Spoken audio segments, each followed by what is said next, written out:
Tumeweza kuona Chanuo Nchakali ameweza kuzawadiwa gari kubwa na mume wake, jambo ambalo watu wengi hawakuweza kutegemea kama Chanuo angeweza kufanyiwa vitu vikubwa kama hivyo, lakini ndo kama hivyo mambo yanazidi kuwa mengi, halafu muda ni mchache na wengi wao wameweza kuzungumza mengi wakisema kwamba kwa hiki ambacho kilichoendelea sasa hivi sije ikawa ni kiki au kuwafumbasa watu wengine kutokuamini kabisa yale ambayo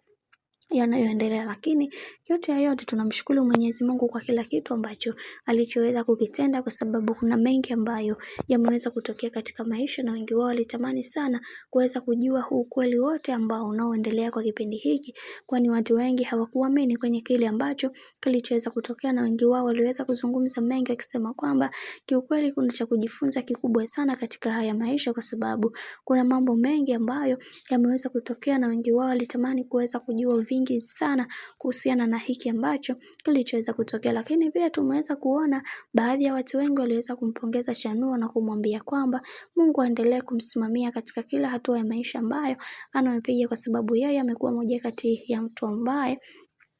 anatamani kuweza kuwaona watu wengine wakiwa na amani na furaha katika maisha yake. Hivyo kwenye hili Mungu atasimama upande wake kuweza kuhakikisha kila kitu kinakuwa katika misingi na mikakati iliyo bora, maana kila mtu anatamani kuweza kuona bibi Chanuo akipata amani na furaha katika maisha yake, licha ya mateso ambayo aliweza kuyapitia katika ndoa yake, lakini watu wengi walipambana kuweza kuhakikisha kila kitu kinakuwa katika misingi na mikakati iliyo bora zaidi, ili kuweza kuhakikisha bibi